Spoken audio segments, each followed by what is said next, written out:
Kalau itu berlangsung uji coba pertama ini bagus, ya kami meminta Menteri Dikdasmen untuk mengeluarkan sebuah peraturan supaya ini bisa dijalankan secara masif di seluruh Indonesia.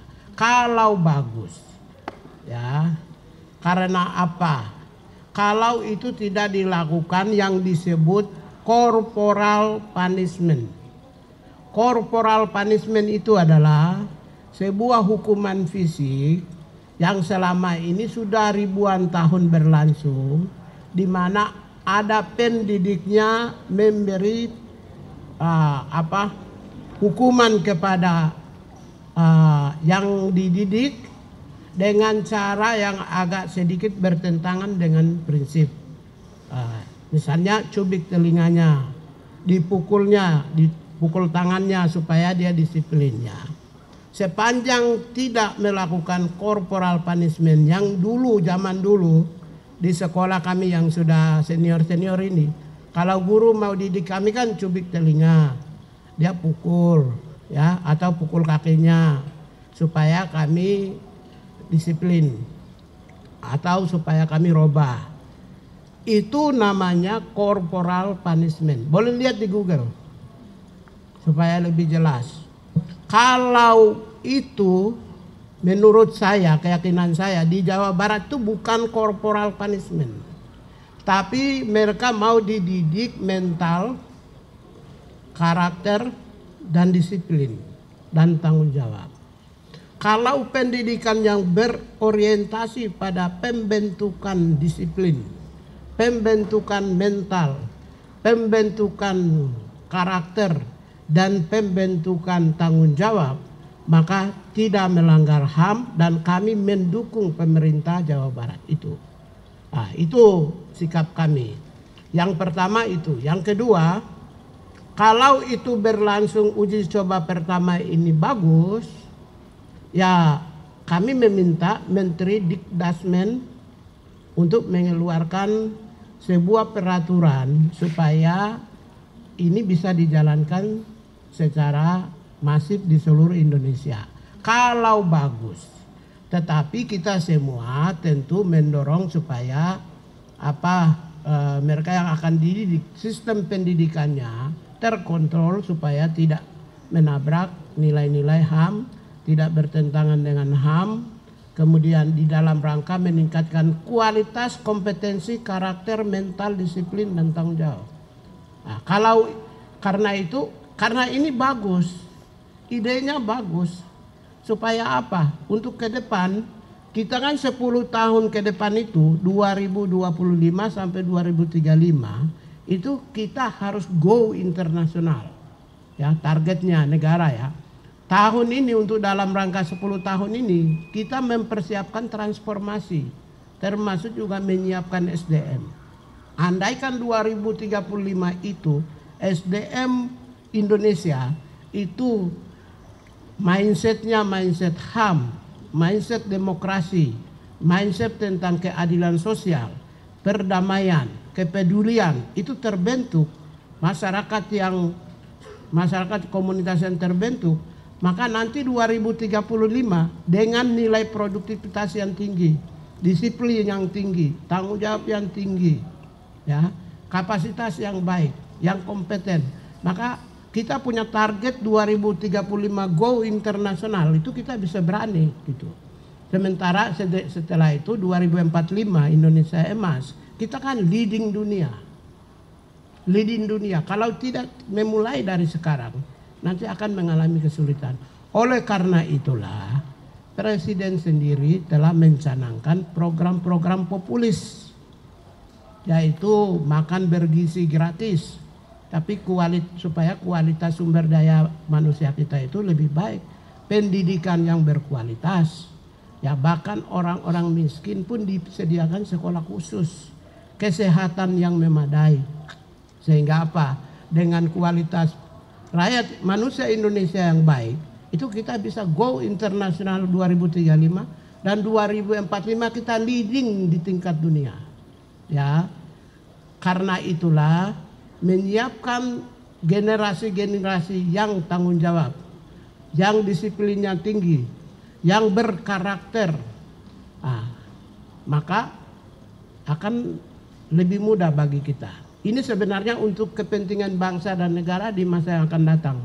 Salah satu yang dimulai oleh Jawa Barat itu salah satunya menuju ke sana, menyertai kebijakan-kebijakan populis yang sedang dicanangkan oleh Presiden dan sedang dilakukan oleh Presiden Prabowo Subianto.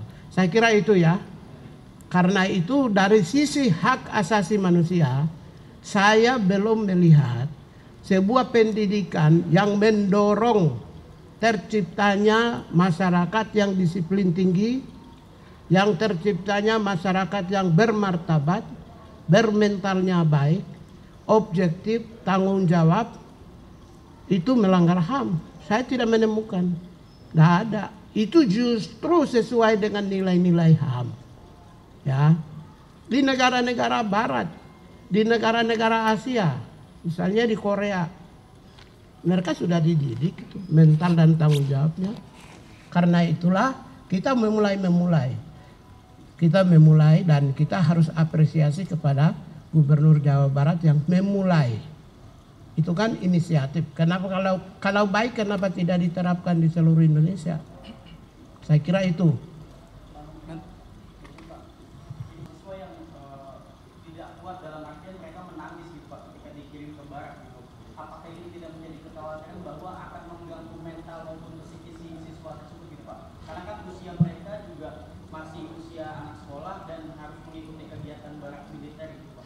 Ya itu kasuistik, saya tidak bisa masuk karena saya belum tahu.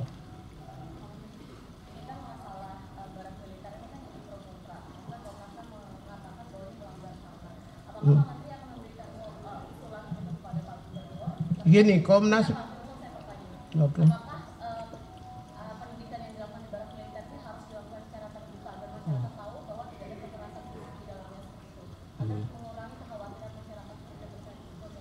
Ya, yang kedua, ya kita semua harus mendorong, media juga ikut serta, komunitas masyarakat juga ikut serta, civil society ikut serta, pengamat ikut serta supaya kualitasnya lebih bagus. Ya, karena itu menurut saya transparansi di dalam dunia pendidikan itu penting. Itu kan pengaturan. Pengaturannya yang sistemnya yang harus transparan dan terbuka kepada publik. Saya kira ini kan milik negara, menggunakan uang rakyat, semuanya bisa dilihat dan bisa dijaga sehingga orang-orang yang dididik itu tidak seperti yang opini-opini negatif yang dikembangkan. Itu yang pertama. Yang kedua dari Komnas HAM tidak merujuk kepada undang-undang apapun. Kan saya bilang yang tadi, ketika saya bilang corporal punishment, saya close maka tidak ada rujukan undang-undang HAM yang bertabrakan. Komnas HAM kan bilang civics education. Civics education itu politik itu.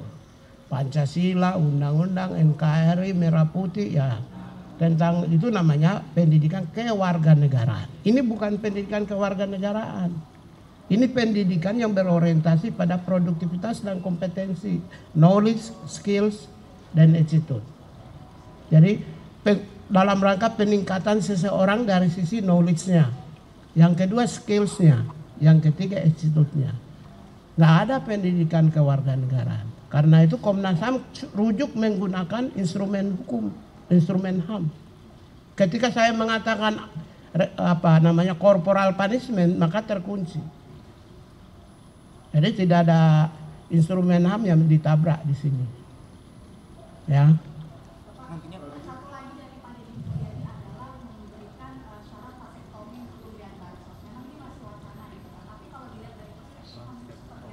Ya.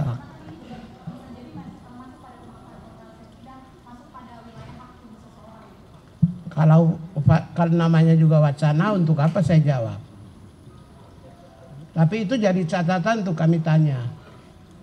Catatan untuk kami tanya, tapi kalau wacana saya tidak bisa beropini lebih dulu. Nanti kami tanya dulu. Ya, diskusi apa dengan Pak Gubernur terkait Oh, kita kan sama-sama pemerintah. Kewenangan yang diberikan kepada kami itu adalah mengkoordinasikan dengan pemerintah provinsi, kabupaten, kota. Ya pastilah kita akan nanti berdiskusi supaya nilai-nilai HAM-nya itu lebih kuat. Ya kalau pakai hukum Pareto itu 90%, sekalipun hanya dari sisi 1% nilai HAM, tapi dia mempengaruhi seluruh sistem dalam pelaksanaan pendidikan di barak militer. Jadi nilai HAM-nya akan lebih dominan. Artinya Kementerian HAM akan ikut mengawasi yang pendidikan barak itu, Pak? Kami bukan hanya sekedar mengawasi, tapi kami akan ikut memberikan masukan-masukan yang lebih.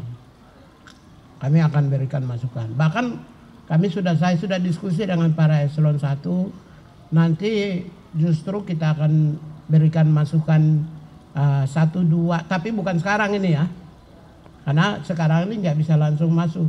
Mungkin ke depan kalau itu menjadi sistem yang disepakati secara nasional, maka pendidikan HAM kemungkinan satu sesen adalah pendidikan hak asasi manusia atau humanisme.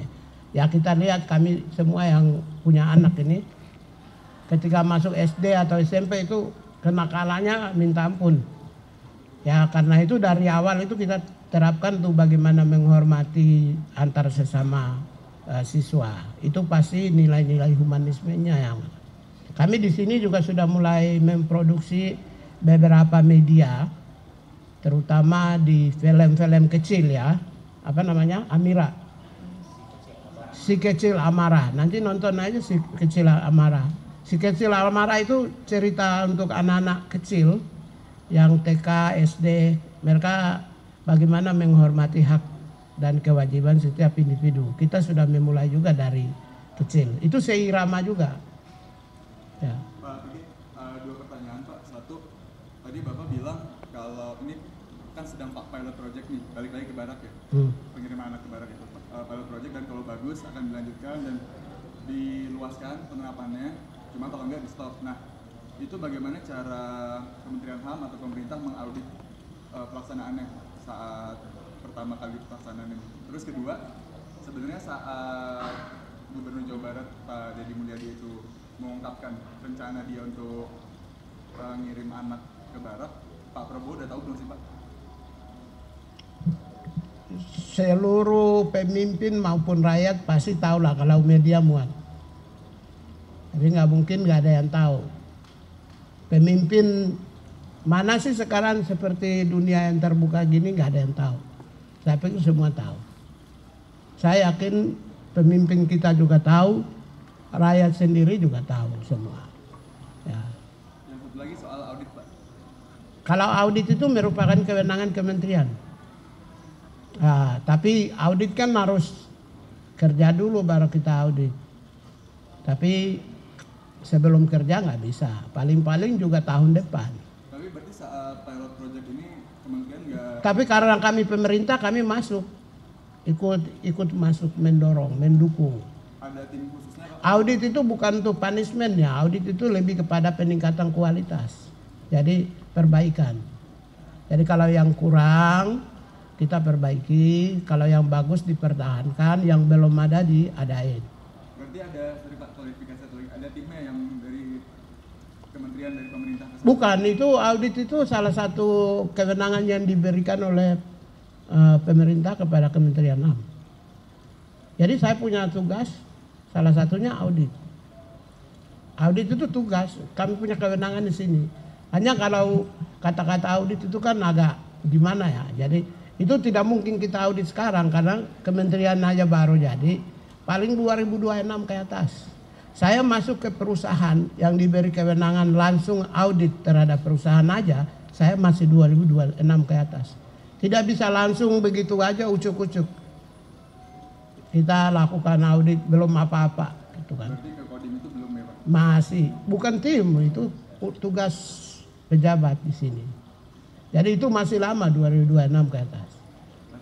Yang OCI perkembangannya gimana Pak? Hah? Yang OCI?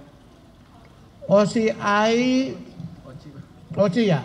Ya, ini keren juga ini. Mantap juga bahasanya ini. Oci kayak macam Oke.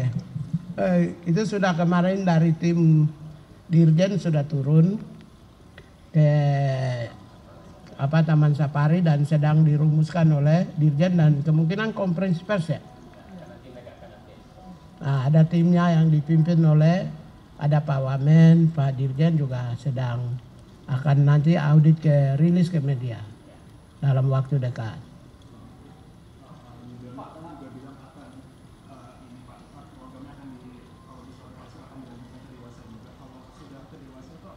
Itu saya nggak tahu kalau. Kita bicara yang di depan mata aja.